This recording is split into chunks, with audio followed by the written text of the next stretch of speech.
Just saving this layout.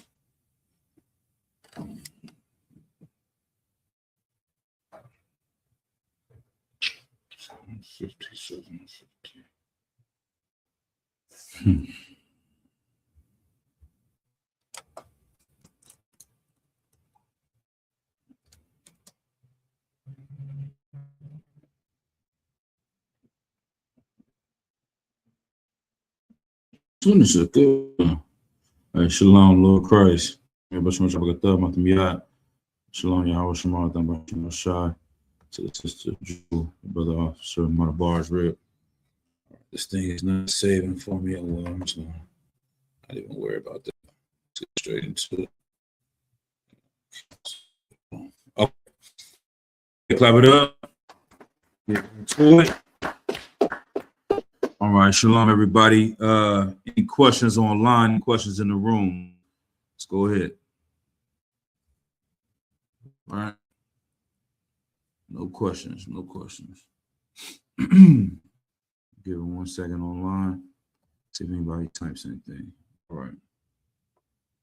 Let's see. I think Gentleman Hyman just covered Meg and Clay. I don't think I got anything else to add on to that. Blah blah blah. You got that article? Pull it up, sir.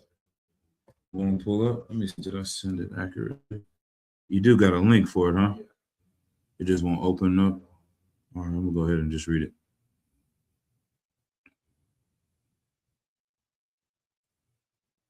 This is some current event stuff I just read. A betrayal. California. This is in the calmatters.org. A betrayal. California to share data on immigrant drivers nationally.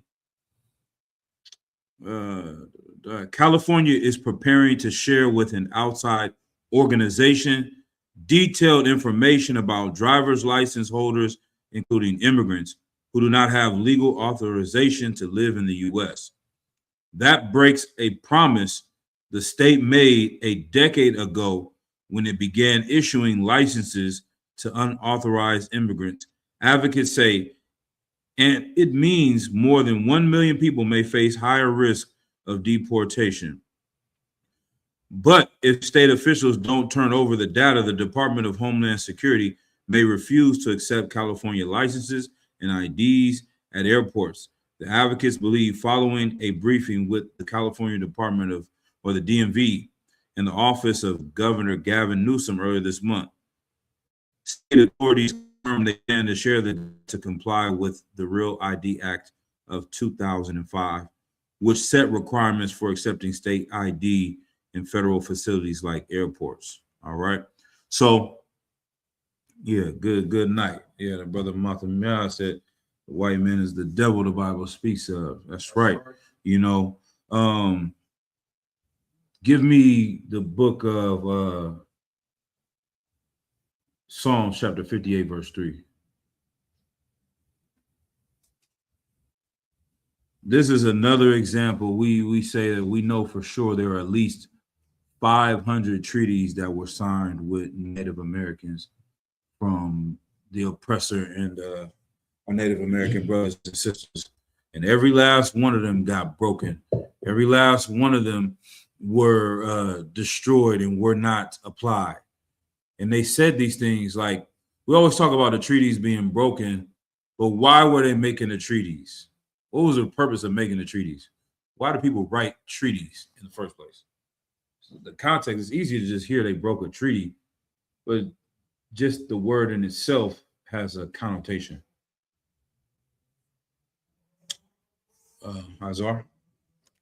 So like this, sir, is it so both parties can come to some type of agreement of understanding? Correct. In what way? To get along. Because of what? Because they don't want to go to war necessarily. Close. Blah blah blah. Basically, it's usually to end a war. You know what I'm saying? Right. So you have a ceasefire, a truce, like they had in LA, and then you formally write down a peace treaty. some type of treaty or agreement, usually to end a conflict. All right. So oftentimes the reason why they were signing these treaties is because these oppressors are saying, we're gonna kill you and we're gonna take your land. These Gadites fighting back and saying, no, you're not gonna, we're gonna have to kill all of us. We're gonna fight to protect our land. And then lives are lost on both ends. And they're like, you know what? Let's just write an agreement down. You'll take this piece of land. We'll stay over here. You can have this. We'll give you that. How about we purchase this land from you here, etc. These type of things. They were making these deals with the Gadites. And then after they make the deal, the Gadites put their weapons down. They don't fight anymore. They go in the room and they go to wherever they lay at and they go to sleep. In the middle of the night, they come back and set the whole camp on fire. You know what I'm saying? That's how they broke these treaties, you know. So they did that 500 times that we know died. How many other verbs, handshakes, all this and that, you know, drink with somebody saying this is going to happen and they go back and do the opposite. You know what I'm saying? And once again, I said that was with them. You can think about the Latino brothers from Mexico. All right. Think about how many things they promised black folks. They promised us 40 acres of mule. You understand? We ain't even got a free 40 ounce out the government.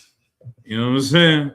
They ain't gave us nothing from those things. They may feel like they're paying reparations with stamps or whatnot. I don't know. Maybe that's what they feel like gave us reparations.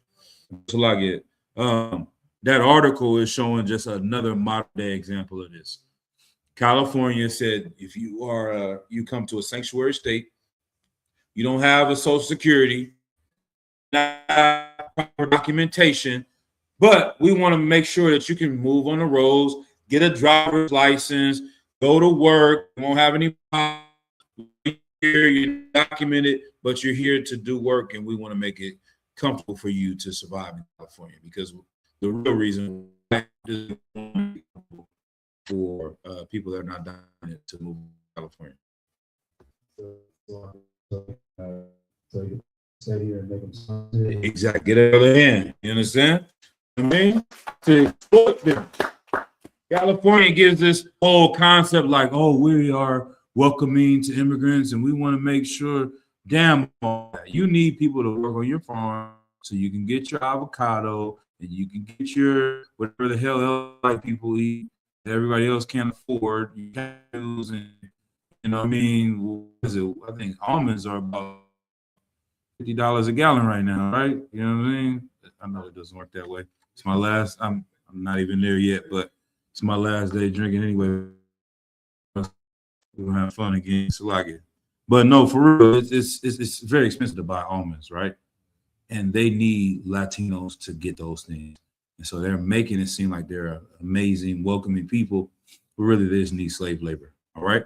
But guess what? Fast forward to the day when it's us or the white people versus Latinos, they say, oh, the federal government is going to cut off aid to California. They're going to lose money.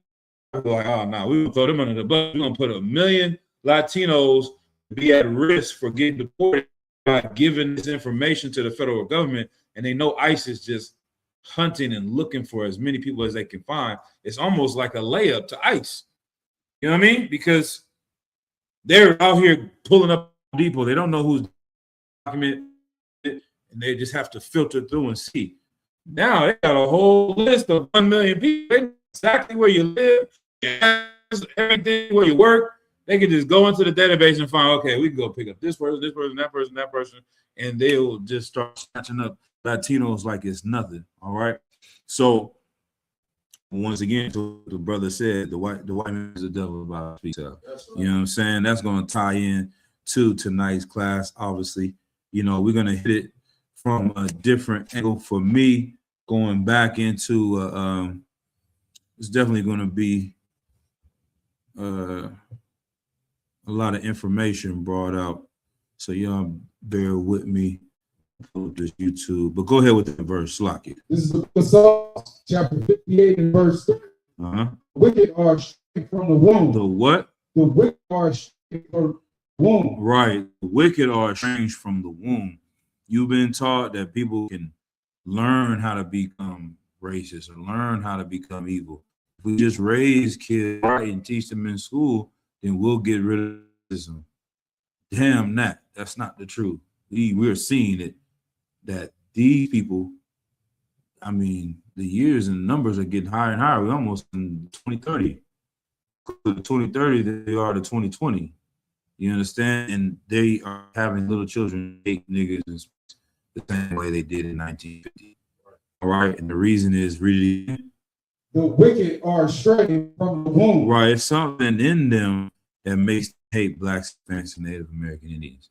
Science hasn't come out and proven this yet, but there are many studies that show that your behavior is not just based where you grew up and how you grew up. There are certain things in our DNA that lean to the other.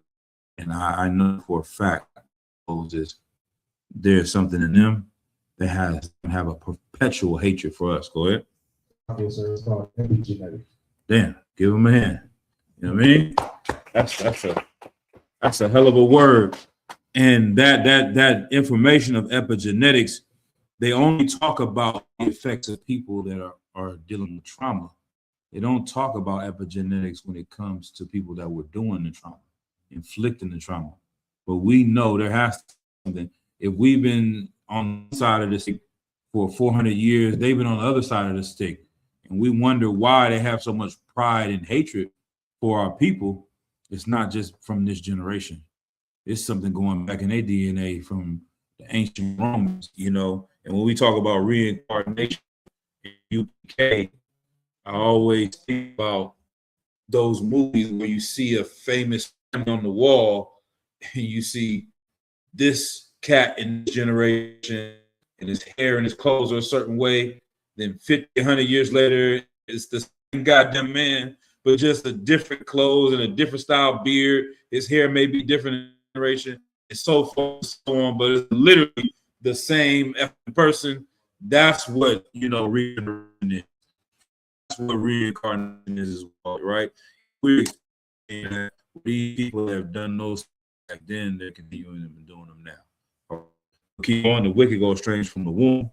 They go astray as soon as they be born. As what? They go astray as soon as they be born. As soon as they be born. Keep reading. Speaking lies. Doing what? Speaking lies. Yeah, this is the breaking of the treaty. This is just saying that God loves everybody. This is saying that all nations should come together. This is saying that I didn't have nothing to do with slavery. I didn't do nothing back then. Why are you blaming me? They're so quick to be defensive and support the system that's destroying us that there is no talking or dealing with them or rationalizing with them. Because at the end of the day, you can't, Captain Kahan says this all the time. Well, let me see if I want to say that. Yeah, you can't wake up someone that's playing sleep. You know what I'm saying? You can't wake them up and they're acting like they're oblivious to what's going on. Well, they very well know exactly what's going on, which is once again the topic of tonight. Keep going. Their poison is like the poison of a serpent. Damn. Their poison is like the poison of a snake. You read? They are like the death that stoppeth her ear. Right. That's like a death adder is like a snake that puts his head up like a cobra or, a rattlesnake, right? And listens if they hear something that they can attack, all right? Well, which will not hearken to the voice of charmers. right. Charming, never so wise. Right. I won't listen to someone, to them. The snake listens to that charmer. It doesn't want to attack because the music is playing and it's moving a certain way.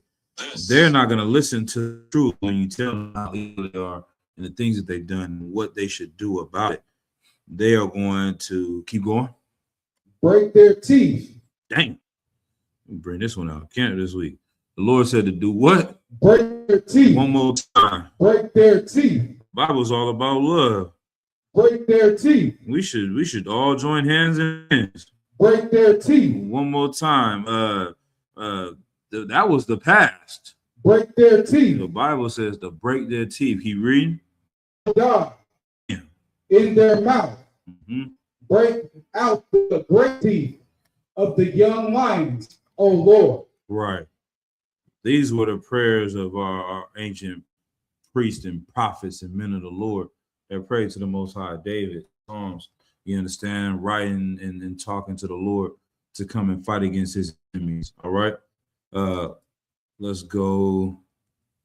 We'll drop that. I'm gonna do some of the reading out of this book real quick.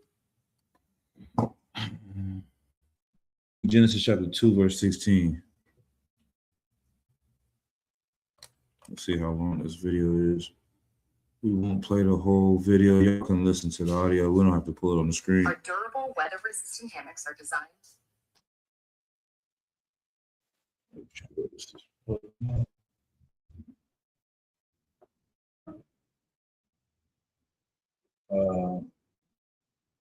Genesis chapter 2 and verse 16. It's the book of Genesis. Fuck it. All these damn commercials. What? This is chapter 2 and verse 16. Mm-hmm. And the Lord God commanded the man, saying, of every tree of the garden thou mayest freely eat, Mm-hmm. but of the tree of the knowledge of good and evil thou shalt not eat of it. Right. Like of all the things in the garden, of all the things the Lord said was lawful, those are the things the things he gave Adam, the breath of life, all right, was the law, statutes, and commandments. Those things obey, those things do. Don't partake in the knowledge of evil. You heard that smoking weed was wrong, but until you actually smoke weed, you're like, oh, this is the good about it. There is something good about it. It makes you feel you're laughing, you're having fun, you relax, whatever. But the evil of it is the fact that you're losing jobs over it. You can't lay with your woman because you're too high. You so many negatives that come with you're paranoid. You can't eat without getting high. You're destroying your lungs. You're creating more mental illness in yourself. Talking about you're healing yourself. All right. These things are what comes with the knowledge of the good and the evil of using drugs, the things that we were told not to do. And that's what Adam and Eve were told. Keep reading. For in the day that thou eatest thereof, thou shalt surely die. Right. The day that you eat these things, then you're going to die. The day you partake in the culture of your enemies is the day that you are going to die. All right. All right. Let's stop right. I'm going to play. I'm going to play this. I'm going to play this second. Let me go ahead and read this first. All right. The title of tonight's class is College Sociology 101 says that the white man is the devil. All right. This is something that I went to school for, and very interesting to me. It's something that was instrumental in me coming into the truth and coming into the UPA. So I grew up, I tell people, I grew up hearing stories about what the oppressors did to my grandparents. You know, I've heard them say they were devils and, evil people. But I also learned that the oppressor was a devil in college too. You understand? And they said if you wanted to hide something from a nigga, put it in a book. They have a lot of knowledge and information that can be used against them, and they don't want us to get it. So be a lot of reading, not too much, but it's the first couple pages. So I got the notes. What I say? I'm gonna start at.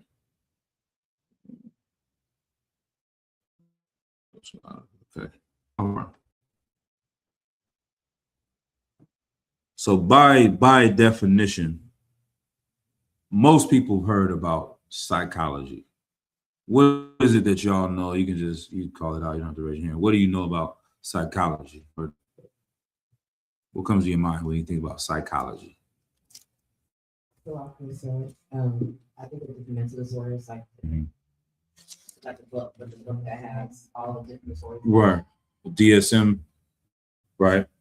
Anything else like what does psychologists study or what do they do or what is their purpose of being a psychologist? So I can say, would it be the study of human, whatever we want sociology, that we want sociology Mhm. interaction, but how humans. Right, right. And when you think about it on an individual basis, basically how this person thinks versus how this person thinks, what happened to this person in their childhood, what might be in their brain, chemical imbalance, why do they do what they do, their behavior is more on an individual basis. All right. When I went to study, that's what I wanted to major in was psychology. This is what I took in high school. So what I heard about is what majority of people hear about. Want to get somebody's brain, understand why they think, why they do what they do. And I ended up taking a sociology course, and the teacher, he's like, nah, this is what you need to be studying. This is where it's at.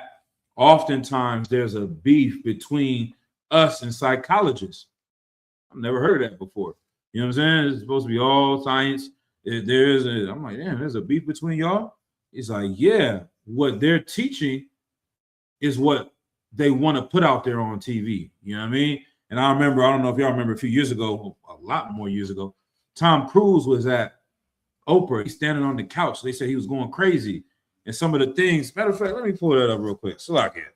The hell was Tom Cruise saying on that thing? Real quick. Bear with me. Yeah, he was talking about Scientology. Let me see if I can get it. They probably didn't scrubbed it from the internet. His whole thing. He was going on a rant. A broken clock is right 2 times a day on couch. Let me see. Oprah. He definitely.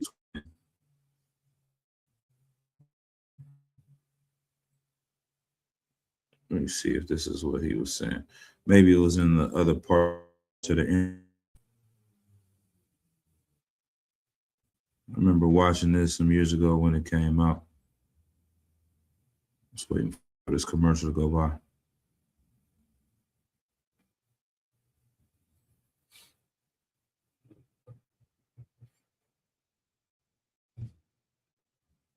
Let's see. Maybe this.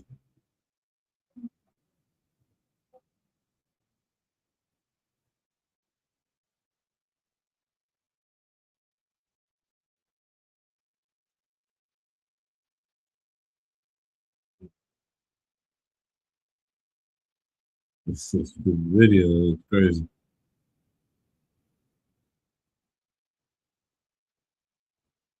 I don't believe they cloning people, but this might be a clone or something. So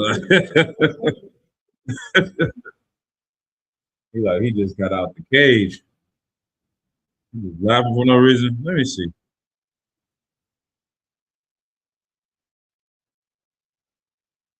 Let me see.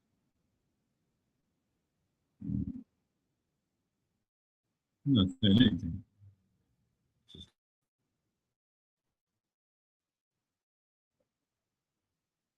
This is weird.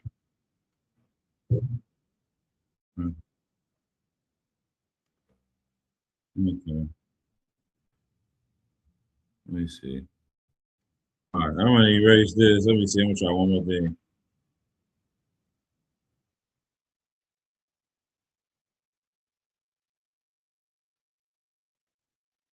Let me see if this comes up. This is a bunch of nothing. Let's see. Let's see what he says right here.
I'm gonna pause right there.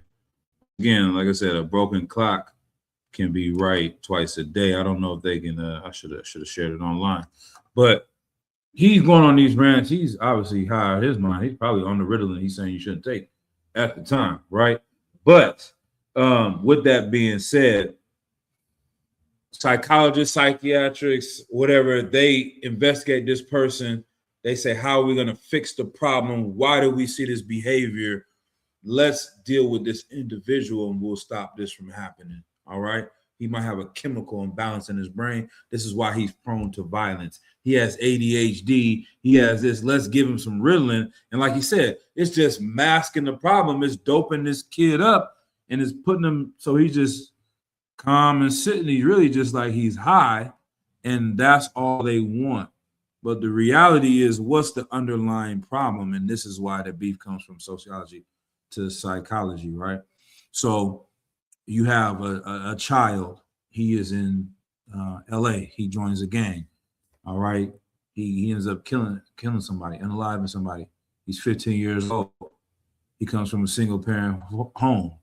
He can barely read. He listens to Lil Durk and YG all day, every day. Okay. Psychologist is gonna say that he might have a high amount of testosterone. He might have ADHD. He needs this antidepressant to calm him down, to balance his body out so he doesn't be as violent as he is. A sociologist is going to say, that sounds good, but why did a kid in New York who has a single parent family, barely can read, you understand, listens to Lil Durk and YG too, why did he do the same thing? Why did a kid in Miami that was 15 do the same thing? And why did this kid in Chicago do the same thing? They all have the same things in common. They all exhibit the same behavior. Why are we blaming this individual for that behavior as opposed to investigating the society? All right. If you investigate the society and you see that cause, then guess what? We shouldn't give this 15-year-old 55 years in prison. We shouldn't lock him up for the next 150 years because he is not the problem with society. He's what? So blow my mind. Got Azar. No, go ahead. He's not the problem with society, if that's the case, because all these other kids are exhibiting it. He is what of society? The product of society. Yeah, I'll take that. What's another word? Bring it on home. Sis. What you got? Even stronger word. They love to use it against us. So would it be here the result? Not yet. Consequence? Same thing, but nah, he's a victim. You understand? He is suffering from what society created. And now we're going to punish the victim for being the thing that we made. You understand? You know how evil that is? You know that changes the whole mindset of what San Quentin is, of what all these prisons around the country are, Rikers Island. You want to send this person there and laugh about them getting molested and raped in jail.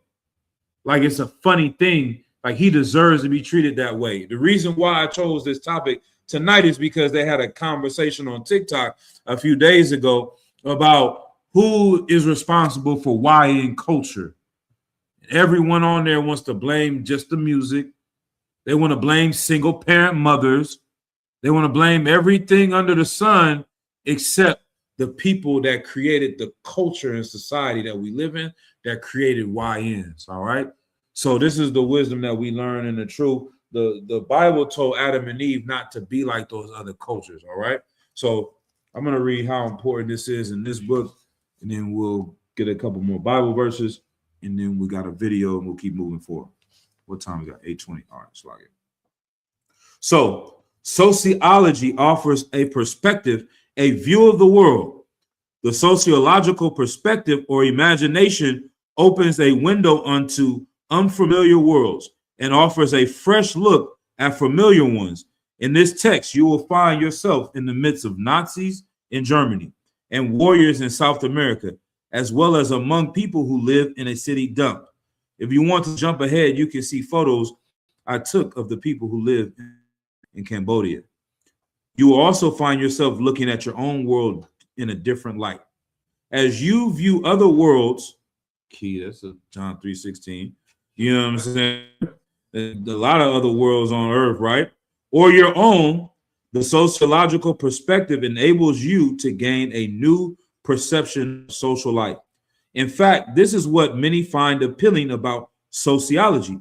The sociological perspective has been a motivating force in my own life.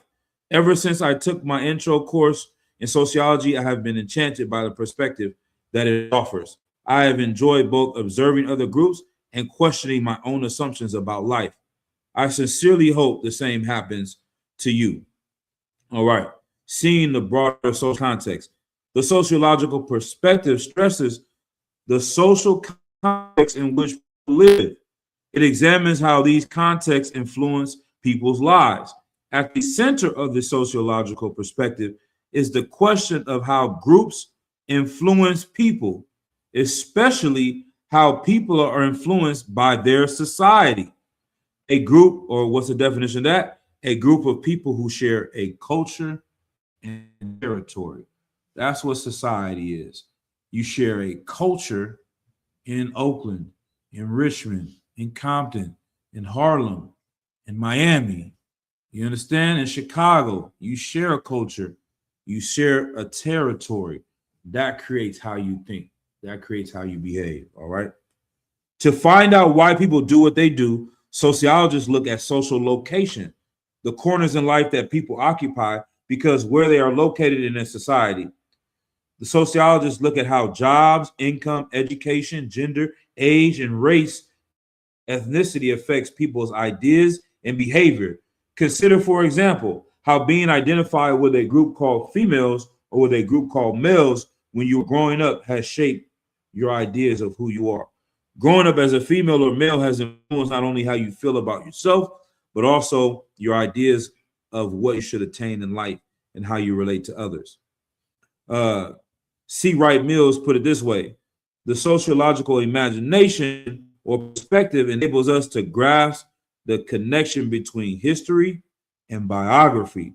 By history, he meant that each society is located in a broad stream of events. When it comes to YN, some sister got on, she was a sister, she was a goddamn heathen. She got on there saying, well, I think the reason why I moved here from Ethiopia when I was 5, I'm 25 right now, or something, 20 years old. The reason why YN culture is created is it's the music. It wasn't even around in before the 2020s. Bitch, do you know what happened in the 80s? This was the worst young niggas ever. You know what I'm saying? Gang banging in the 90s. These niggas, the death rate was way higher in the 90s and the 80s than it is right now. But these cats that are online that are sagging their pants and got a shiesty mask on are the devil on the planet Earth, according to everybody in society.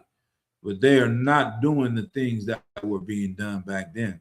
She doesn't have a context of history prior to the past 5 or 10 years. All right. So it says this gives each society specific characteristics, such as its ideas about the proper roles of men and women. Where do we get our ideas about men and women? Music. Talk about Clay and Meg Thee Stallion. Some of them lyrics that Broad was saying, man, I listened to the other day. if a bee sting my rib and she go, ow, I might lose my ring. I'm gonna put my hands on it. I hate that for Megan. She's ow. She was taking nigga money. Nigga, don't fuck him. Suck his dick. I'm like, God damn, this is the evilest song ever. You know what I'm saying? It's one of them, the top, like, God damn, man. You know what I mean? But people are coming in defense for her and him. We're not picking sides. We're not gonna play the men versus women thing.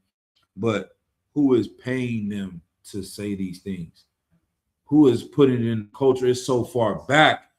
She might not even know. Like, it's not. Sometimes they may literally go to Lil Durk and say, hey, make a song about killing niggas. Or they just created the environment in the hood where that's all he knows. He's seen the people before him get paid for it. He doesn't even understand that this is why he wants to make music like this.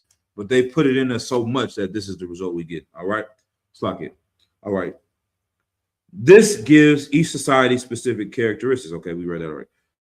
By biography, Mills referred to the specific experiences that give individuals their orientation to life. In short, people don't do what they do because they inherit some internal mechanism, such as instincts.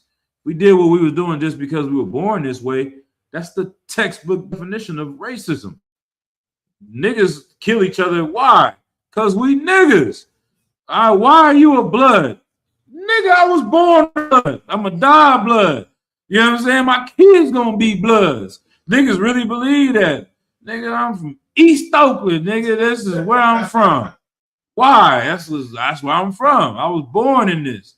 No, you know what I'm saying? If you were born in Texas, you wouldn't care about East Oakland. If you was born in Chicago, you wouldn't give a damn about Texas. That's not in your DNA to bang your hood or your block. You are learning these things from where you grow up, all right? In short, the society in which we grow up and our particular location in that society lie at the center of what we do and how we think. Consider a newborn baby. As you know, if you were to take the baby away from its U.S. parents and place it with the Yanomamo Indians in the jungles of South America, when the child began to speak, his or her words would not be in English.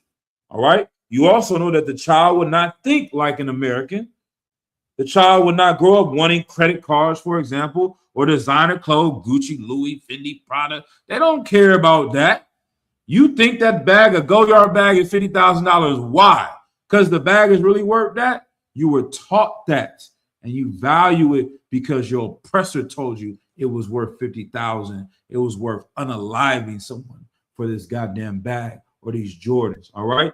They wouldn't care about having a car or a cell phone or a new whatever laptop and the latest video game, PS5. He or she would take his or her place in the Yanomamo society, perhaps as a food gatherer, a hunter, or a warrior, and would not even know about the world left behind at birth. And whether male or female, the child will grow up assuming that it is natural to want many children, not debating whether to have 1, 2, or 3 children. That's what their culture is. That's what their society teaches. And that's how that kid would act if he grew up around them. People around the globe take their particular views of the world for granted. Something inside us Americans tell us that hamburgers are delicious, small families desirable, designer clothing attractive. Yet something inside some of the Sinai Desert Arab tribes tells them that warm, fresh camel's blood makes a fine drink and that everyone should have a large family and wear flowing robes. They want to show that contrast to see that you think it's normal to love hamburgers. They think it's normal to drink camel's blood. Neither of them even really matter. It's what some people created and they follow it and you grow up in it and that's what you do. All right. And that something certainly isn't instinct.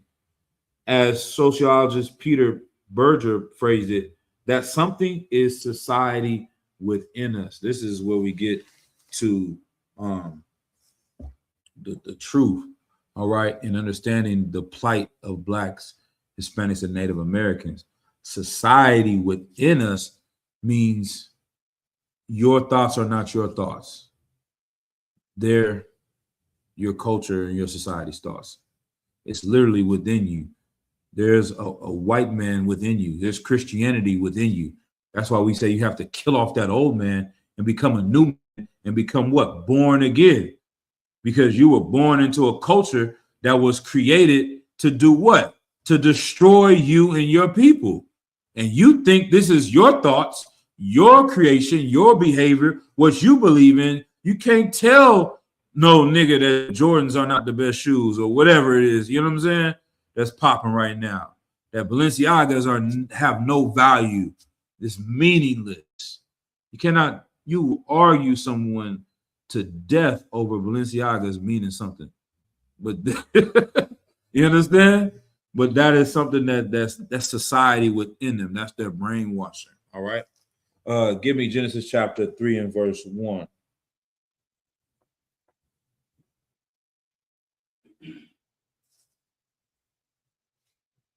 The whole purpose of this class is to show that the people doing this, oftentimes when we do this job and we talk about the things of the truth, someone can gaslight you into thinking that you're tripping. When you keep bringing up the oppressor, we get it, white man, we know what they did. But that was his choice to become a YN. And that was her choice to become a stripper. And this is why, like, this information proves why Christ died for our people. You understand? Like, he's looking at his people underneath the Roman Empire, fighting each other, stabbing each other, committing adultery with each other, doing all manner of evil to each other. He's like, Lord, forgive them for they know not what they do. This brother over here is a YN. Forgive that brother for he know not what he do. What year are we in? 2026? The nigga 13, man. What year was he born in? 2013? He's what's wrong with the effing world? George Bush and what he did in Iraq had nothing to do with his life. 9/11 and the whole nothing. Wall Street, the $300 billion they did in the when the economy went to hell with, what was that? The housing crisis. That ain't got nothing to do with him and his behavior. Gangster rap music. Y'all know the prison industry invested in the music industry, and the music industry invested in the prison industry. Nah, this nigga that's 13 that was born in 2013, he's the evilest nigga on earth. His behavior is his choice. He should be better. Blame that nigga. The 14-year-old little girl that's about to have an abortion this year, she's a whore. It's her fault. Christ, forgive her, my Lord. She know not what she do. Forgive that brother that just killed this nigga, killed the op in Chicago. That was wrong. That was evil. He should be punished for it. But he needs another chance, another opportunity, because he's got billions and billions of dollars and trillions of dollars and highly educated people working to get this desired behavior out of him so that they can buy a goddamn yacht or a boat off of him going to prison. They invested in him being destroyed.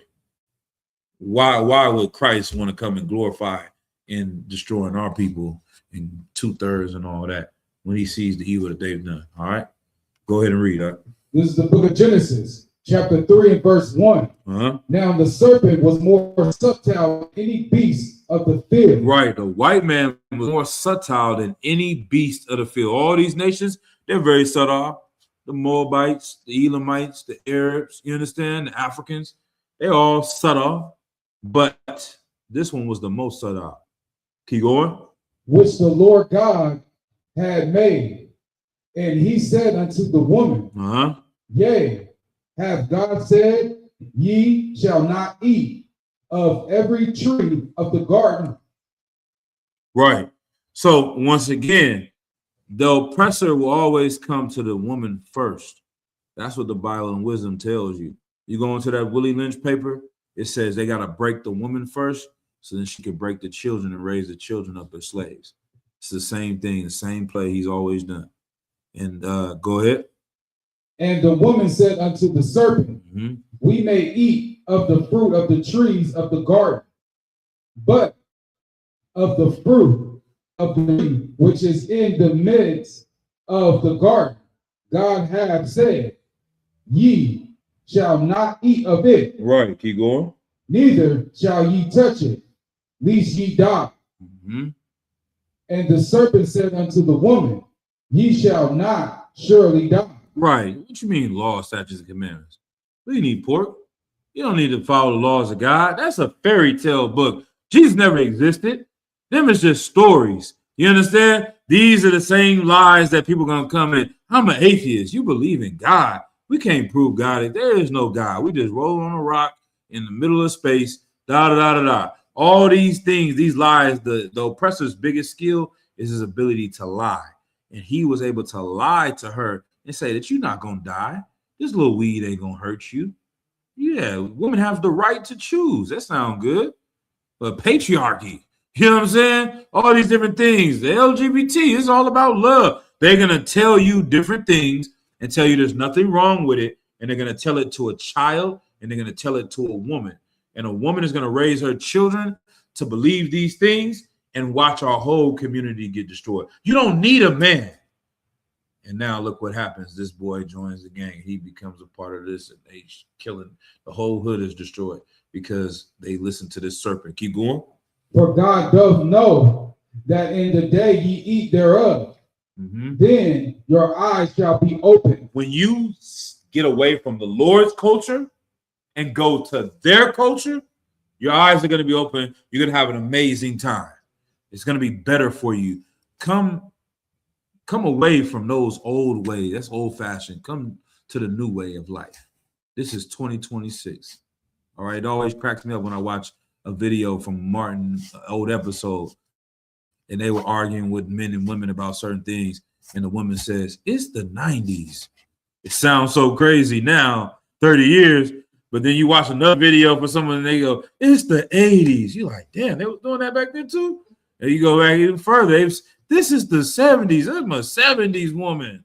You're like, damn, tell us that old things that are morals and standards in life don't matter because of what year it is. It changed because it's 2026. If you believe now it's okay for a boy to become a girl, it was not okay in the 90s, but now it's okay. No, it was not okay then. It's not okay now because certain things don't change. Keep going. Let me know what verse you're in. Verse 4. Sorry, verse 5. All right, let's go down to verse 7. Let's keep going. Verse 7. No, keep reading through, but I'm saying stop when you get after verse 7. Down, sir.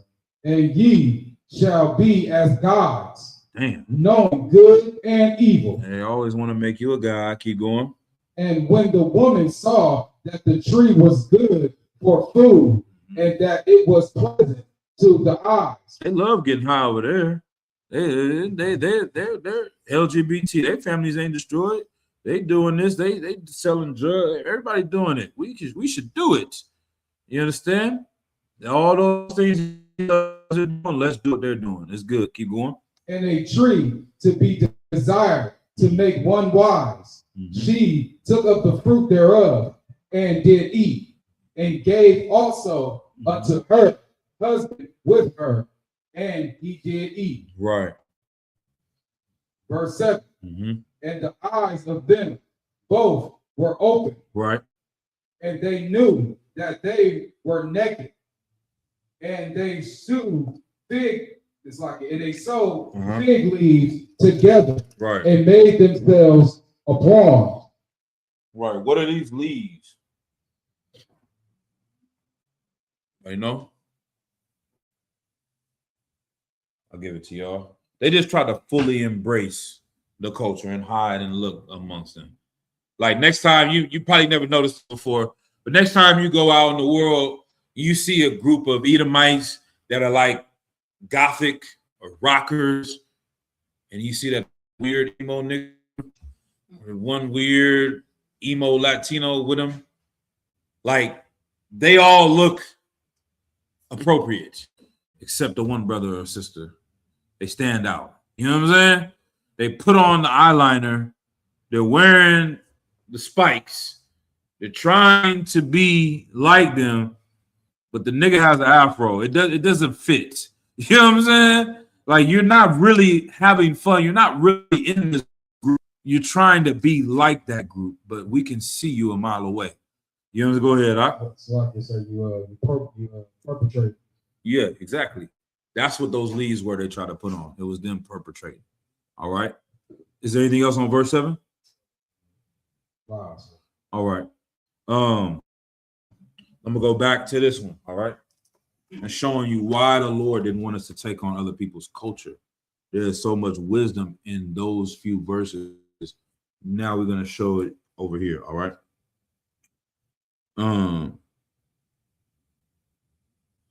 Although when the last part I said was this something in society within us. Although obvious, this point frequently eludes us. We often think and talk about people's behavior as though it was caused by their sex. Men are like that. Niggas ain't ish. Their race. It didn't say niggas ain't ish. I'm adding that in here. It's a lot. I'm adding a couple words in here. But when they say men are like that, or niggas ain't ish, or their race, they are like that. They are like this, or some other factor transmitted by their genes. The sociological perspective helps us escape from this cramped personal view by exposing the broader social context that underlies human behavior. It helps us see the links between what people do and the social settings that shape their behavior. If you have been thinking along with me, and I hope you have, you should be thinking about how your social groups have shaped your ideas and desires. Over and over in this text, you will see that the way you look at the world is the result of your exposure to specific human groups. I think you will enjoy the process of self-discovery that sociology offers. Like, to me, this did allow me to zoom out and look back and see, okay, I grew up in this society. I like Mac Dre. I like Too Short. I like Sugar Free. I also want to pimp abroad. Well, do I really want to pimp abroad? Or did I learn this from my culture here in the Bay Area? Was it promoted from the movie The Mac and Superfly and my uncle who was a pimp and my other cousin who was pimping? And I heard these stories of that, and everything is AOB and all on a bit. You got to start abroad and whoa. Everything that I learned growing up, this is the things that I saw, and no wonder I want to exhibit this behavior. Now I got to look out and say, okay, is that something that person created? Did Mac Dre really want to be a pimp too? Or did he learn it from somewhere? And then did Sugar Free the same? Or did it come from somewhere else? And then you see a movie about slavery. It's called Goodbye Uncle Tom. And they showed a little small person. I'm calling him a midget. I'm still calling him a midget. But he was a midget. We shouldn't say that anymore. He's a small nigga. And he is in here dressed in funny clothes, and he is bringing white men into a back room, and he's saying, hey, you want to buy this woman right here? This is a dark-skinned woman from here. Then we got a light octagon. They had little different names. Mulatto. We hear that word. Y'all heard of octoroon before? They used to break it down by how much white you had in you. So if you was an octoroon, one out of your 8 foreparents was an Edomite or was a Negro. Could have been the other way around. I forget which one it is. But they used to break it down. Quadroon, 1 in 4 was a nigga. 1 in 8 was a nigga. Like the more closer you got, more white, the more valuable you were, and da-da-da-da-da. So he's going to different rooms and saying, this sister over here, this sister over there. Then he went into another room, man. Shit broke my heart. You almost got to turn it off. He got younger girls in here. He started telling them about this and that price. He went in another room, and they had little boys in there dressed up like little girls. You understand? And these things were going on in the plantations in New Orleans and in the South, and none of these stories get passed down or told to us. We don't know that pimping was taught on the plantation. You understand? We're not taught that the original, cat that was doing these things was just a piece of that system down there or that society and that culture. And then when we see it 100 years later, we embrace it when that was a very evil thing. Anybody in their right mind and knows the context will say, this is something that you would not want to be a part of. And then now I understand the biography and the history and the context of my behavior. And I looked a little bit further and said, well, what were we doing before we got here? We weren't doing that. And then we get to this. Understand? There shall be no whores of the daughters of Zion. You know what I mean? Those concepts that Mabel Khan brought out at camp last week, like, that's not our culture. That's not our society. And that's not who I am. All right? Let's go. Let me read a little bit. Nope. Go to science. Go to this video, blah, blah, blah, natural sciences, social sciences. Let me go back to my notes and see where to pick up at.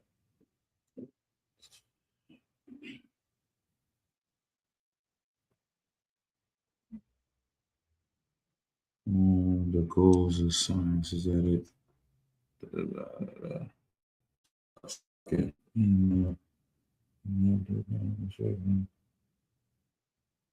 Okay. The goals.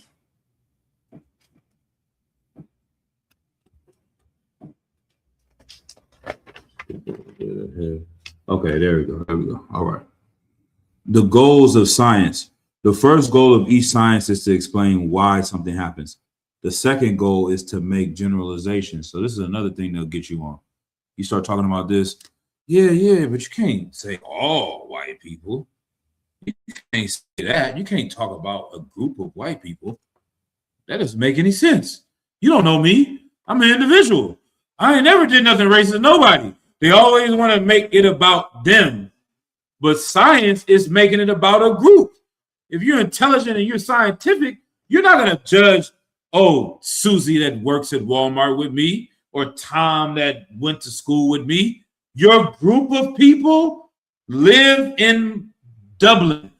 Your group of people are becoming sheriffs and COs. Your group of people join the FBI and destroy my group of people as a society. Why are we talking about you as an individual? Why am I going to make my decision about what's going on about an individual? That doesn't make sense. You're getting away with murder literally in a group fashion, and then you want us, each of us, to focus on the individual life. You understand? When I learned this lesson so much, it was the teacher, he told me, the same teacher that told me to learn about this stuff. He was very pompous and very arrogant. He's a brother. I went to HBCU, but he graduated from Harvard. He was always tells all the time, I really don't even have to be here with you niggas. I came back. He didn't say it like that, but he was basically saying it like that. But he was a good brother. You know what I'm saying? He's like, I went to Harvard. I could be doing, you know what I mean? I'm here trying to give y'all the game. You know what I mean? Like, y'all playing around with this information and knowledge. I could be just going to Harvard, talking to white people all day and helping them out with my knowledge and education. But I came back down here making less money in the sticks of Louisiana to give y'all this information. And he read something that said, kids from single parent mothers are more likely to go to prison. Some country sister in the back of the class, she didn't raise her hand like that. I'm so UPK'd up. She raised her hand. Mr. Davis, I come from a single parent mama and I'm in college. I ain't go to prison. He said, Most High in Christ, Shaniqua. I understand what you're saying. However, you are what's called an anomaly. You are called something that is not in general, but science is based on generalization. You can't say you don't believe it because of your life experience. The facts and statistics show that kids from single parent mothers are more likely to go to prison, and that's a effing fact. Damn your life. This is what's going on with other people. You understand? And that's how they do us all the time. They try to convince you that I'm just one individual white person. You should judge me and don't think about this group that's moving to destroy your people. All right. So it says the goal of science is to make generalizations and this is to go beyond the individual case and make statements that apply to a broader group or situation. For example, a sociologist wants to explain not only why Mary went to college or became an armed robber, but also why people with her characteristics are more likely than others to go to college or to become armed robbers. To achieve generalization, sociologists look for patterns, recurring characteristics, or events. The third scientific goal is to predict, to specify in the light of current knowledge what will happen in the future. You know you have a good theory. You know you have some good information if you can predict the future of what's going to happen. You can say this time next year, there's going to be 300,000 abortions in the Black community. Black women are going to have 300 to 500,000 abortions this year. That's predictable. And if it happens, then that shows something is bigger than just some broad twerking in the abortion room talking about if these niggas or they had, what if the woman has the right to choose? White woman, what? White bitch, what? Woman choose. Why all the same women choose the same goddamn thing every year? They didn't have the right to choose. You created this. You mastermind this and got the desired effect from your goddamn experiment. They call it the projects for a reason, man. We in a goddamn science project. Put a bunch of niggas in a building, don't give them any jobs, or give them a job and take away the job, and then throw drugs in there and see what happens. Tell them that they can't stay there as a man welfare at the same time and see what happens. This is all a program, you understand? So once again, to attain these goals, scientists do not rely on magic, superstition, or common beliefs, but instead they do systematic research. They explain exactly how they did their research so it can be reviewed by others. Secrecy, prejudice, and other biases go against the grain of science. Sociologists and other scientists also move beyond common sense, all right? They like that. Everyone knows this and everyone understands that. That's common sense. It's not so common. There are things that you may take for granted, all right? I'm going to keep moving for, this is the one part I like. We're going to go back into the Bible. The risk of being a sociologist. Sometimes explorations of sociologists take them into nooks and crannies that people would prefer remain unexplored. I don't want you to learn this. This is the same thing they say. You want to hide something, put it in the book. The intro of this book, this is literally chapter 1, 3 pages in, 4 pages in. They said it's a risk because people don't want to look into this. For example, a sociologist might study how people make decisions to commit a crime or cheat on their spouses. Since sociologists want above all to understand social life, they don't cease their studies because people feel uncomfortable. Sociologists consider all realms of human life legitimate avenues to explore, and they do so from the respectable to the downright disreputable. As they examine how groups operate, sociologists sometimes face pressure to keep things secret. You're going too far down the rabbit hole. You showing how this prison is investing in the music industry and the music industry invested in the prison, and you showing how that this group in Chicago that listens to drill music is leading to the high crime rate. You messing up our money. You messing up all these things. We don't want you to expose that information, all right? Every group, it seems, nourishes some ideal image that it presents to others. Because sociologists are interested in knowing what is really going on, they peer behind the scenes to get past those sugar-coated images. This can threaten groups that are being studied, leading to pressure and conflict, all a part of the adventure and risk of being a sociologist. I read that, I was sold. I'm like, this is all I want to learn about. You understand? Like, this psychology book don't tell you there's no risk in learning about Adderall and ADHD. It's just information. It doesn't mean all that information is wrong either.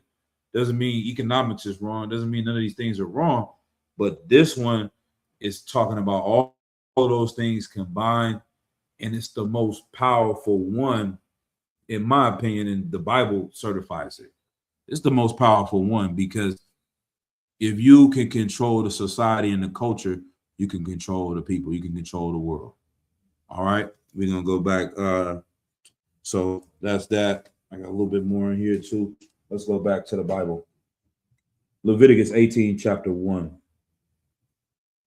18, verse 1. So like chapter 18, verse 1. This is the book of Leviticus, chapter 18 and verse 1. And the Lord spake unto Moses, saying, Speak unto the children of Israel, and say unto them, I am the Lord your God. After the doings of the land of Egypt, wherein ye dwell, shall ye not do. Right. Don't do the things that the people in Egypt did. Plain and simple. Don't follow their what? Customs. Exactly. Another word? Culture. Exactly. You know what I mean? Don't follow it. It's very important. Adam and Eve was told it. Now Moses is told the same thing. Children of Israel have been repeatedly told, don't follow the culture of these other people. Keep reading. Wherein ye dwell, shall ye not do, and after the doings of the land of Canaan, whither I bring you, shall ye not do. Yeah, you move this other place, don't do the things they do over there either. They don't do the same things the Egyptians do. They do things a little bit different. New York, they carry themselves this way. Miami, they carry themselves that way. Don't do neither one of them. You need to do what I tell you to do. You need to follow the law, statutes, and commandments. This is our culture. This is our heritage. If you so inherently think that you a Miami nigga so much, or you a Detroit nigga so much, it'll prevent you from following the Most High God, because you're following the people that live in that land. All right. There was another study. I'm gonna keep it going for time's sake. But there was a study in Chicago. They have neighborhoods there that at one point in time, Irish people used to live there, and they're known for crime. And they moved the Irish out, and the Italians moved in the same neighborhood, and they were known for crime. And they moved them out, and then the black people came in, they were known for crime. They moved them out. The Latinos came in, they were known for crime. Like Oakland is a perfect example of that.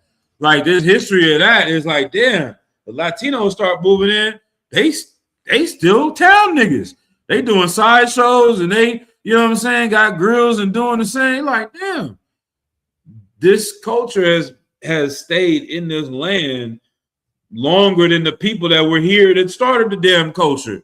You understand? You could move into a place and be so enveloped in it, or you know what word that means, but you get so involved in it, encapsulated in it, that you make it your own. You know what I'm saying? And you think that becomes you. Now what? Society is within you. Go ahead. You got a question or comment, sis, please. So I feel, sir. Question: would that be more? Would that also be if there's different groups of people coming in? Would that be social? Would it also be spiritual as well?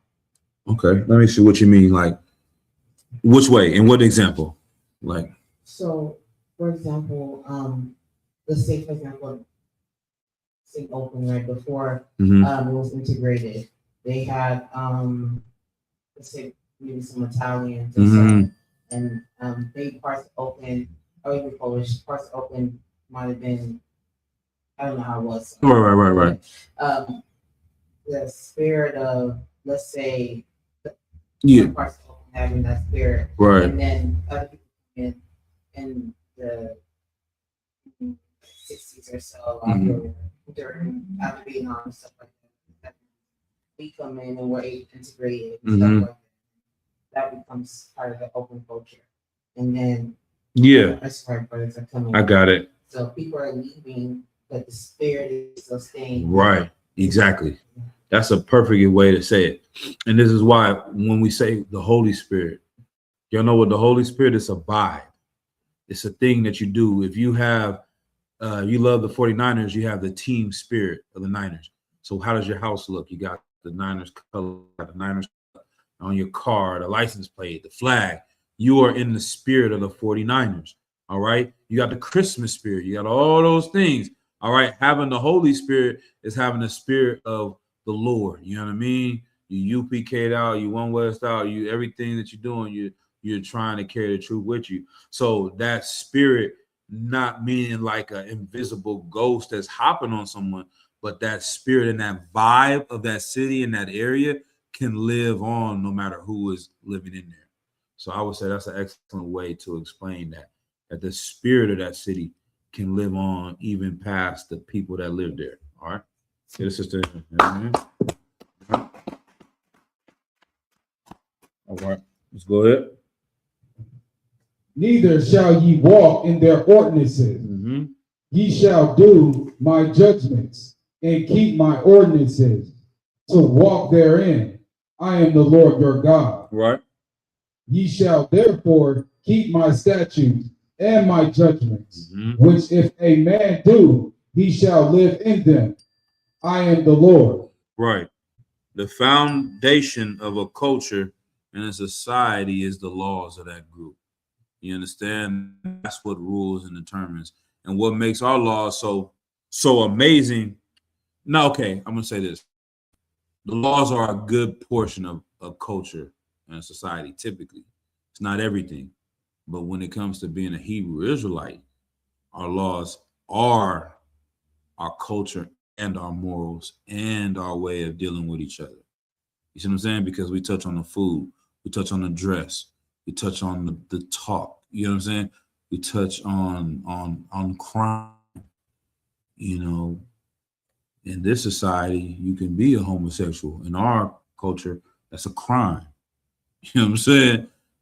Over here, you can do this and do that. You cannot kill your brother. That's a crime. You know what I mean? So we have all of those things in our laws. It's not just about crime. It's also about culture. We have to have these feast days, have to have these high holy days. All right. Keep going. Verse 6. None of you shall approach to any that is near of kin to him. Good night. Now that's just to go into that. We're not going to keep reading these verses, but once it goes into the rest of this chapter, it talks about unlawful sexual relations. You're not supposed to deal with anyone near kin to you. Why are they bringing that up? If you can remember the first, go ahead. So says the Egyptians were gay. Exactly. And they were incestuous. You know what I'm saying? They're going into near kin of them. They're about you can't sleep with your mother, you can't sleep with your brother, can't sleep with your sister, sleep with your uncle, can't sleep with this, and can't sleep with that. Because the Egyptians were doing all that. You can't sleep with your pit bull or a golden retriever. You know what I'm saying? Because the Egyptians were doing these things. You'll never see a law be created unless it's being done. You know what I'm saying? That's why it had to become a law. All right, let's drop that. Let's go to First Maccabees chapter 1. And just the laws, like when the Lord transitioned from that, don't do what the Egyptians are doing, don't do what the Canaanites are doing. Now don't F your sister. Like the transition from that to that is so important because the way people deal with each other sexually is very important to a society. And we see that in America today, where there are just literally no rules. Every week, they just created, it was like MWTIGST. Y'all heard the new one? It's like WTTSDI. Cue him in. I'm going to play it. Oh my God. And they are dead serious. One of them was a skit. I'm like, okay, this is a skit. Then I went back a week later, saw, it was actually a goddamn real thing. They are out here gang banging with this stuff. They got so many letters. Hold on.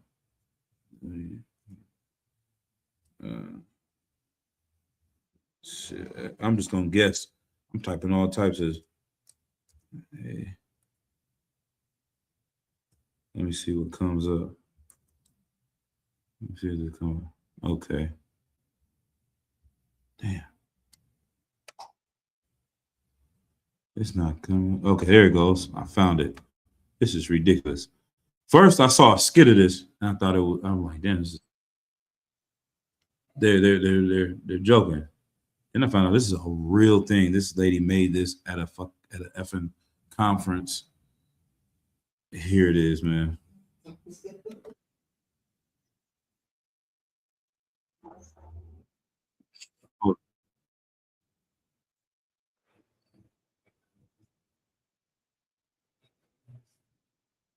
I don't know which letter he is, but I don't even want to listen to him talk. How do you start this thing over?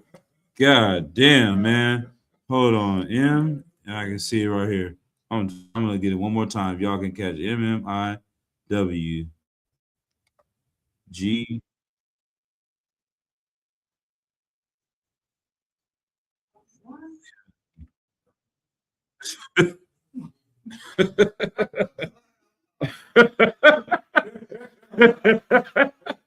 It's gotta be a joke, huh? You know what I'm saying? You can't be serious. They are dead serious, man. They didn't create new letters. They didn't add it on. They didn't remix the alphabet. You know what I'm saying? What you got? Slovakia, sir. It's called Murdered Missing Indigenous Women, Girls, and Two Spirit. Keep going. Or MMIP. Oh, okay, but then they got lesbian, gay, trans. So I don't know what the IA is. Plus, it just said if we missed a letter, we don't want you to be offended. You know what I'm saying? But like I think I almost got where I started with this. There's so many different versions. You can be pansexual, you can be asexual, you can be bisexual, you can be Miley Cyrus sexual. You probably just all I want to do is have sex with Miley Cyrus. That's it. You know what I'm saying? They create so many things every day which are not of the Lord, man. And this is why we have to separate ourselves from these things. And the way that you are sexually determines your culture, your society. If you're free and loose and who's to say you can't marry your sister? Why they ain't had that in there? They're going to add a B and an S in there. Brothers, sisters, love, and JGBTQRS, JatGBT, IA. You know what I'm saying? I'm in love with my chatbot. You know what I mean? That's next. You know that. They people that marrying, they're dating the AI right now. How are you going to tell me I can't love my phone, Mom? I'm marrying her. I'm going to leave my inheritance to ChatGPT. You're a goddamn bigot, Mom. Love is love. You're not going to give our inheritance to ChatGPT, Tom. This is 226, Mom. 226. This is not the 90s. I can love an AI if I want. All right. That's where we heading, man. And you keep following these people, we're going to keep the Lord see. Like, imagine how amazing the Lord is to see that 2,000, 4,000 years ago talking to Moses. He's seen SWIGTQRX. He's seen that coming. Moses didn't see it coming. The Lord was like, if we keep going, we're going to have so many letters on the alphabet. You know what I'm saying? It's what's that little soup? There's these niggas, these devils that you see that little soup with all, they just started just moving this. You know what? Looks good to me. Should make this mean something. Go ahead. Okay, so it'd be alphabet soup? Yeah, the alphabet soup. Yeah. These little white kids that grew up on that, they was just looking at the alphabet soup and it started moving around. And they said, you know what? I'm running with that. And they start making up things. You know what I'm saying? I'm gonna have sex with that. Whatever Z is, let me throw that in there. You ever met somebody with their pronouns as Z, Zay, Zim? Yeah, exactly. It doesn't stop. All right, Salakia. Let's go ahead. Where we at? First Maccabees. Chapter 1 and verse 41. This is the book of First Maccabees, chapter 1 and verse 41. Mm-hmm. Moreover, King Antiochus wrote to his whole kingdom that all should be one people. Right. And every one should leave his laws. So all the heathen agreed according to the commandment of the king. Right, like this is one more video I'm gonna pull up. I'm gonna pull up the video, Salakia. Keep reading a lot. Oh God. Yea, many also of the Israelites consented to his religion. Damn. And sacrificed unto idols and profaned the Sabbath. Right. Like he made a law saying that all the people in his kingdom have to become one. And that's what America teaches today. We want to become one culture, one society, and everyone's accepted. What we have, all these words used sound great and amazing. And that's what's going to make this nation great. All right. And even Jews or Israelites start to and follow the way of these people. I'm going to play this Tune. I'm not going to play the actual vision of it, but the intro of it.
Verse 45. Forbid burnt offerings and sacrifice and drink offerings in the temple, and that they should profane the Sabbaths and festival and festival days. Right. We couldn't keep our Sabbath. We couldn't do none of the things that we done in our laws. Keep going. And pollute the sanctuary and holy people. Mm-hmm. Set up altars and groves and chapels of idols and sacrifice swine's flesh and unclean beasts. Drop down to verse 56. Verse 56. Mm-hmm. And when they had rent in pieces the books of the law which they found, they burnt them with fire. Right. They came and ripped up our scrolls, ripped up our Torah to knock all the scriptures, all the stories, all the records we had, and they threw them in the fire. Keep going. And wheresoever was found with any the book of the testament, mm-hmm. or if any consented to the law, the king's commandment was that they should put him to death. Good night. You want to keep your society? You want to keep your sociology? You want to keep your culture? You're getting put to death. You understand? Because your culture, if it lives, our culture dies. And if our culture lives, your culture dies. There can only be one. And that's what America has done. So once again, man, the brothers and sisters here in the ISUPK are doing something so powerful, and don't take it for granted, or something that's light or slight, because sometimes we can feel like it's just 2 or 3 of us. What we're not doing is a major thing. But these are the things that they put people to death just to keep this culture going, because they know how powerful this is. If this gets out to enough people and we change the culture, then who is going to go to their prison? All right. I heard an argument earlier today on TikTok. They said, well, the reason why, and it makes sense. It's almost right, but it's not right because of culture, not right because of society and sociology. She was like, man, people do crime because of poverty. That's why we grew up in poverty. Why is that not true? I'm gonna ask y'all, based on what we're saying here tonight, society and culture. And and I want you to prove it to me, thinking One West. She said the reason why niggas is robbing people and killing is because of they're poor. So I guess it could also be from a learned behavior. It's learned, but how do we prove that it's wrong in the UPK? That it's not true.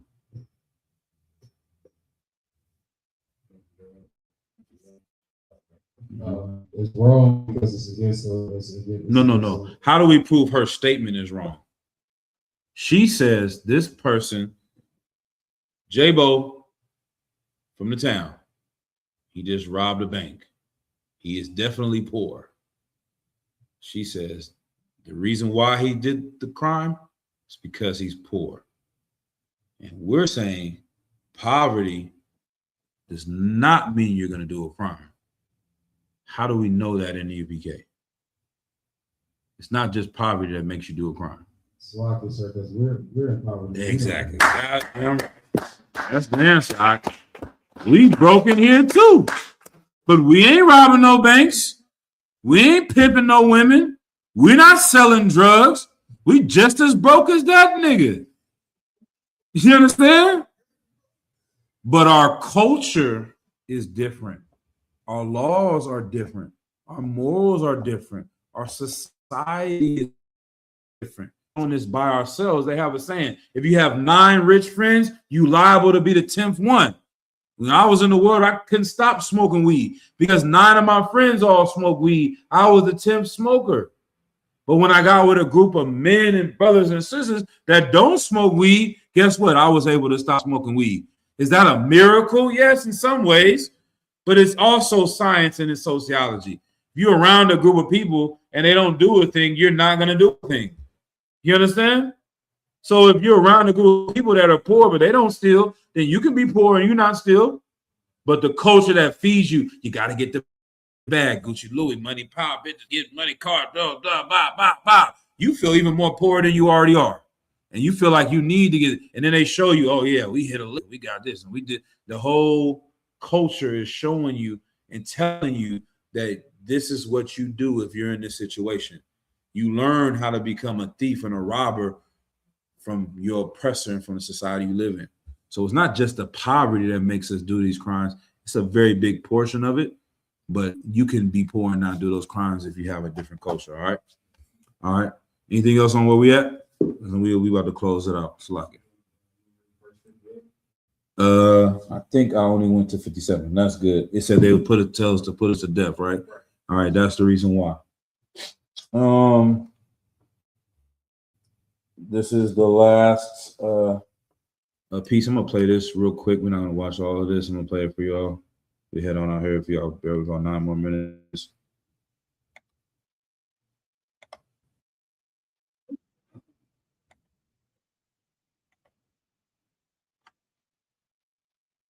This is it's a TED talk.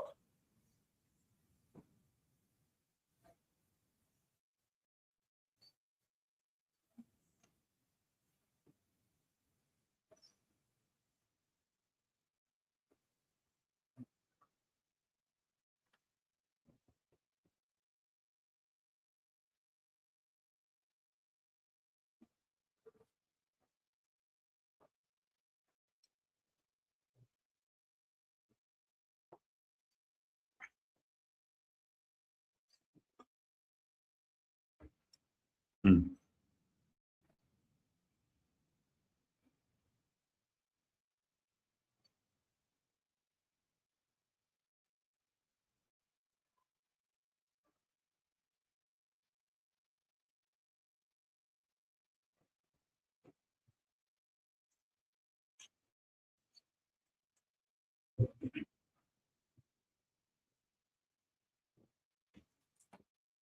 Damn. Like it. YouTube.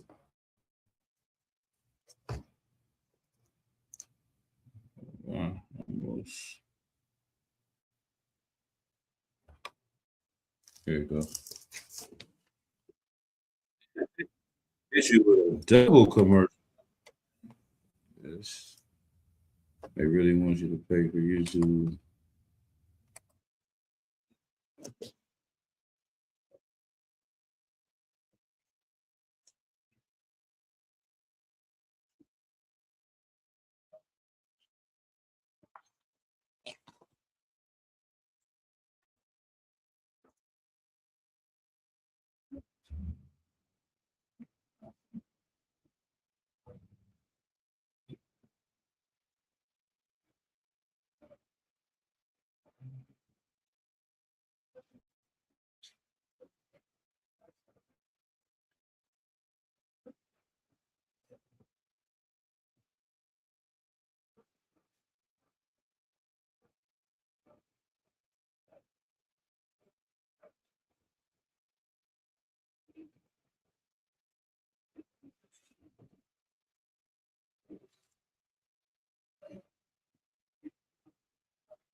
Hmm.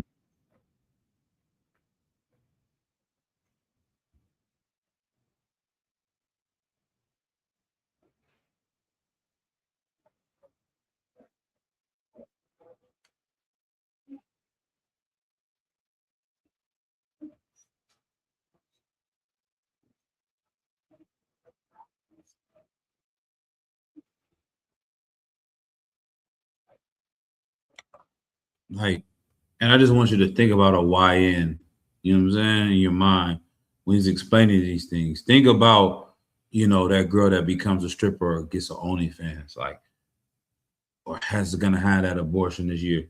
Like, hold that into your mind and see that that person is not free. We already admit that we oppressed. We already admit that we slaves. We already admit that the history and all these things. He's saying to other white people, they're not even free. They are being controlled. They're being manipulated. God damn, you can't say that for us. You know what I'm saying? If they admit that they are being controlled and manipulated, then you for sure can say that you shouldn't charge us for our behavior. Commander Johanna says it all the time. I'm not going to charge us for what we're doing. I'm going to charge them. Ain't nothing wrong with that. 90%, 95% of what we're doing is on them. We'll take that 5%. We'll get here and I say, well, we told you we're all black. Like, why you ain't wearing all black? We'll check. We'll get that. Hey, don't talk to your rear that way. Hey, sis, don't do it. We're going to get the little 5% that we doing on our own, that we can correct and go to each other alone and deal with these things. But outside of that, as a nation and as a group of people, what gets us in the door is understanding that your oppressor is the goddamn devil, that he's planning your behavior. He destroyed your community systematically. You can forgive your mother for being on drugs. You can forgive your father for going to prison now. You can have mercy on your sister for being a whore. You can forgive yourself for getting that abortion or paying for that abortion because you realize that you weren't free to make those decisions because you are a victim of the society that you live in. You didn't choose the society. Him and his people, they chose this society. They chose this culture. They created it in the lab. We had no parts of it at all. We had no vote in this. We didn't choose this. So we definitely don't have the freedom here. How can they say we're free? I'm going to keep playing.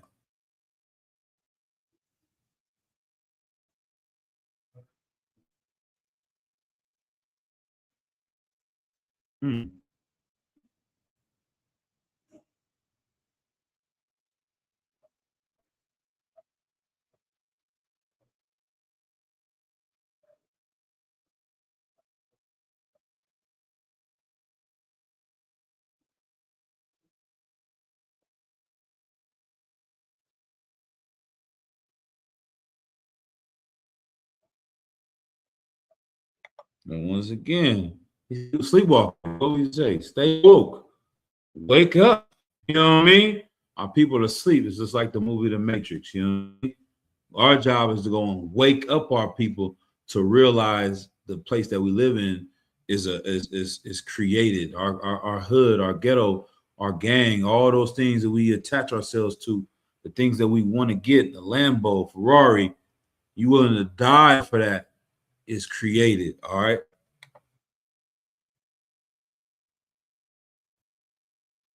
He's gonna damn another commercial. God, damn. But he's gonna reiterate some of these things. I want to break it down. Like bear with me, like 5 more minutes. You know what I'm saying? I know we got work, we got slavery. Um.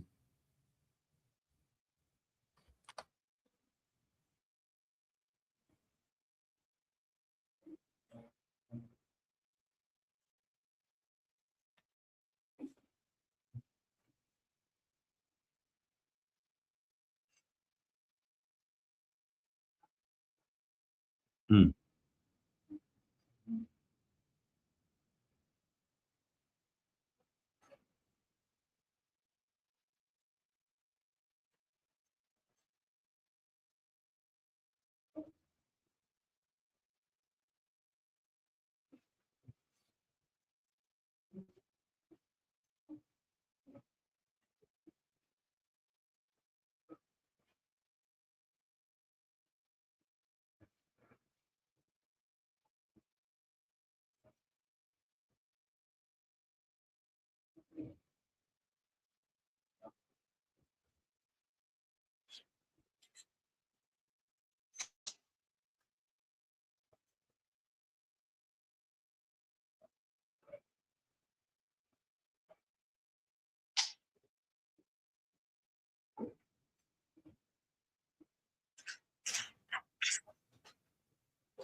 Hmm.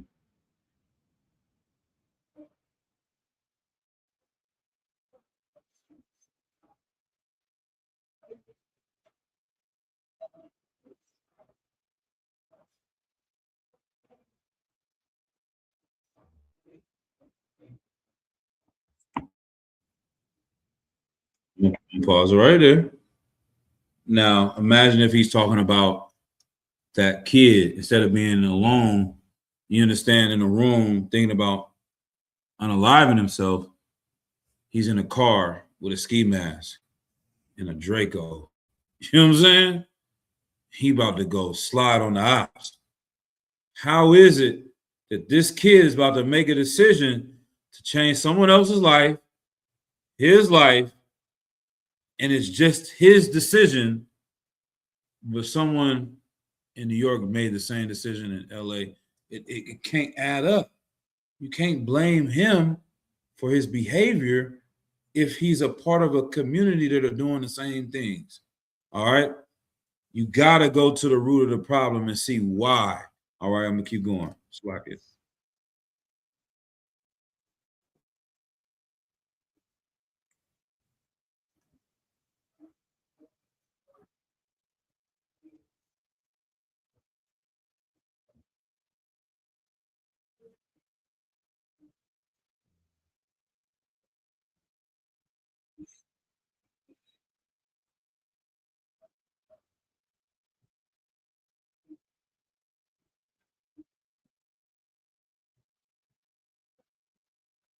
Hmm.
What would happen?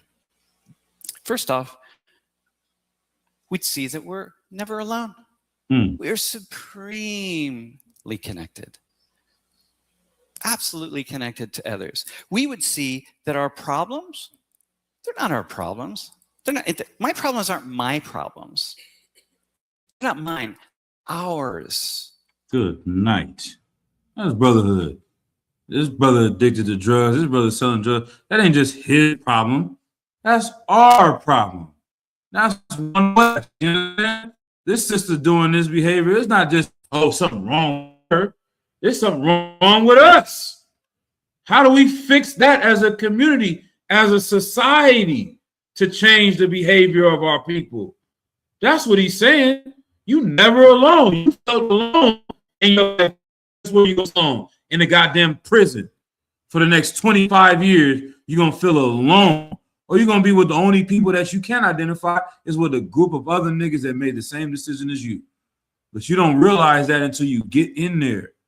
And then you start to realize that it wasn't just me that made this decision. Society made a decision for me 20 years before I was born. You understand? Any problem that I have, any suffering that I engage in, problem, suffering that I share with everybody.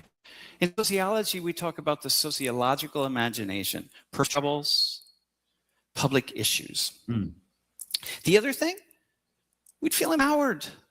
You know, I used to think that I was empowered, separated from other people. But in fact, what I discover as a sociologist, power by seeing interconnectivity, seeing myself in the web. Right. And the other thing is inspiration. I feel inspired. When I think like a sociologist, I'm inspired.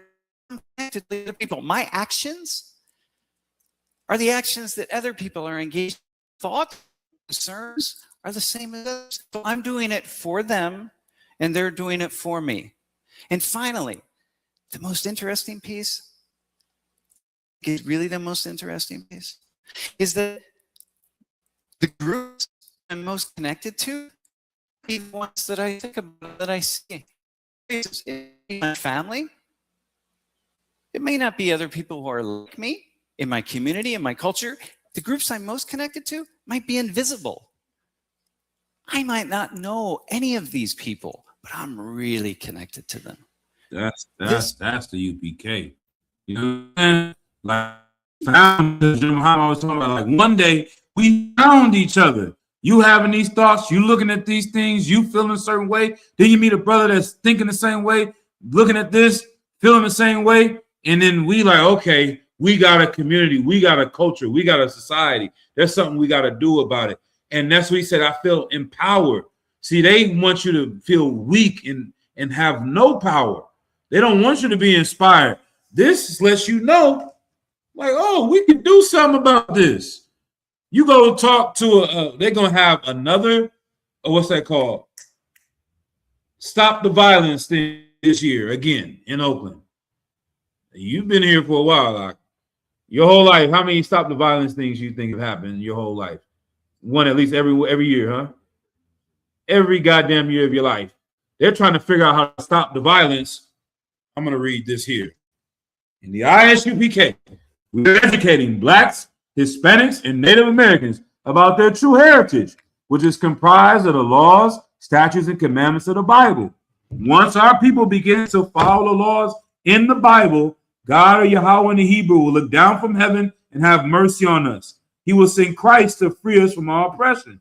Using the Bible, the ISUPK will fix all of the problems in the Black, Hispanic, and Native Indian communities, turning a lawless and immoral people into a law-abiding, righteous people. The true nationality of the so-called Negroes, Hispanics, Native Indians, and West Indians of North, Central, and South America are the true descendants of the lost 12 tribes of the nation of Israel, and Yahweh Shai Mashiach, whom the world only calls Jesus Christ, is our King. Like, we don't have to have another conference about stop the violence. We know how to stop the violence. We have the answers. We have the solutions. We're empowered to know that we have created a new society. We've actually gone back to our original society where those are not a part of our culture, a part of our moral, not a part of our character. And then we can change the direction of someone's life by following this. You understand? So the white man's the devil the Bible speaks of. That's right. He doesn't want us to know. He did a whole book. This is not saying I know on this. No, when they, okay, y'all are solid people. Y'all are righteous people.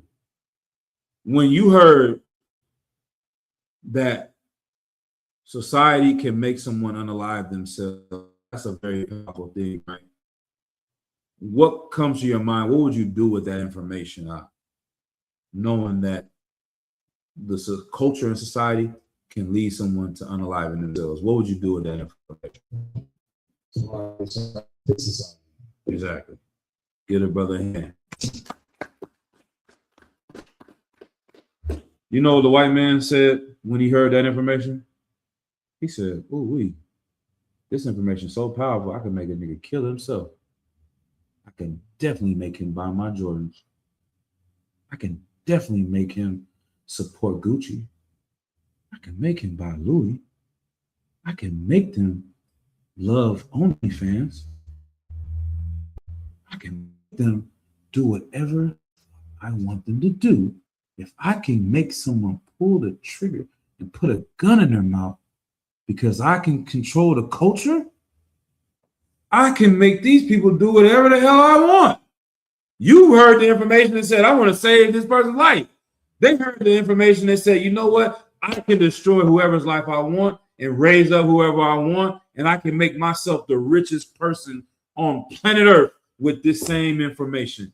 Because if I can control you enough to make you harm yourself, I can definitely control enough to make you buy my product.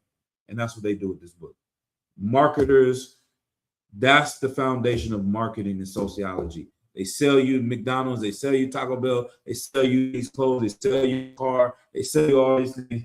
Take this information that we control culture, we can make ourselves rich. A righteous man said we can control culture. Why wouldn't I use it to save people's lives?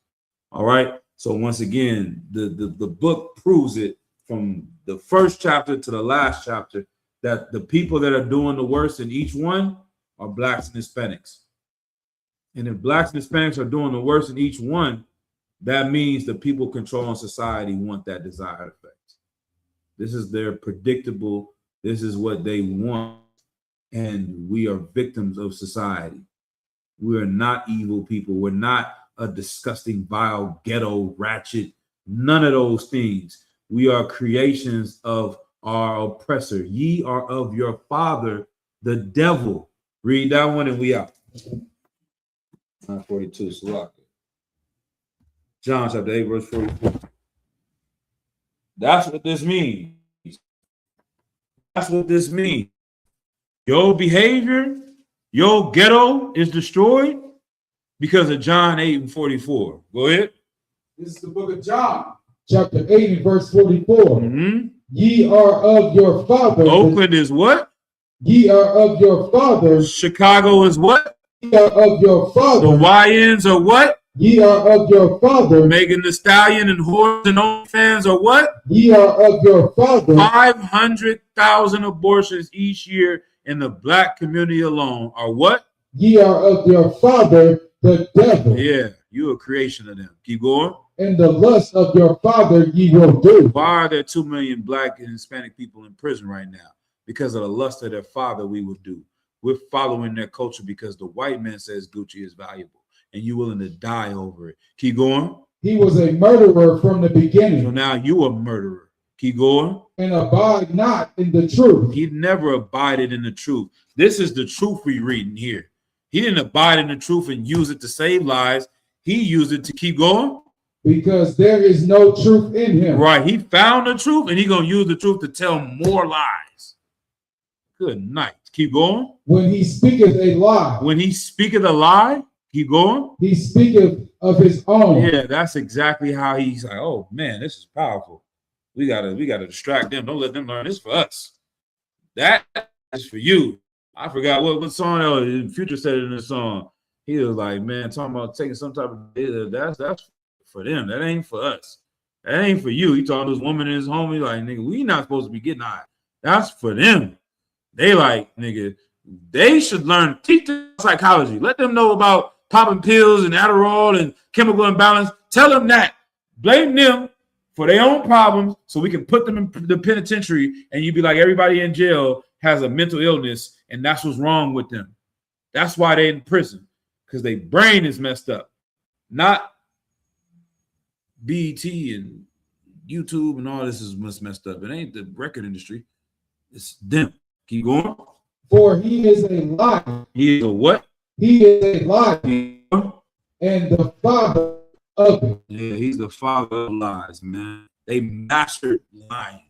They got so embedded in learning truth so they can tell lies. Keep going. And because I tell you the truth, you believe me. Hey, I forget about that. We never go that far. You love your father so much. You love the white man. You love the culture that's within you. The society that's within you so much. When we come and tell you the truth, you fight us. You say we're tripping.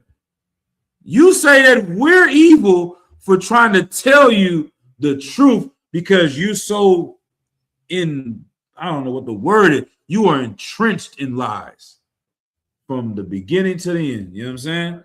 And with that, Pat, I'm gonna just go ahead and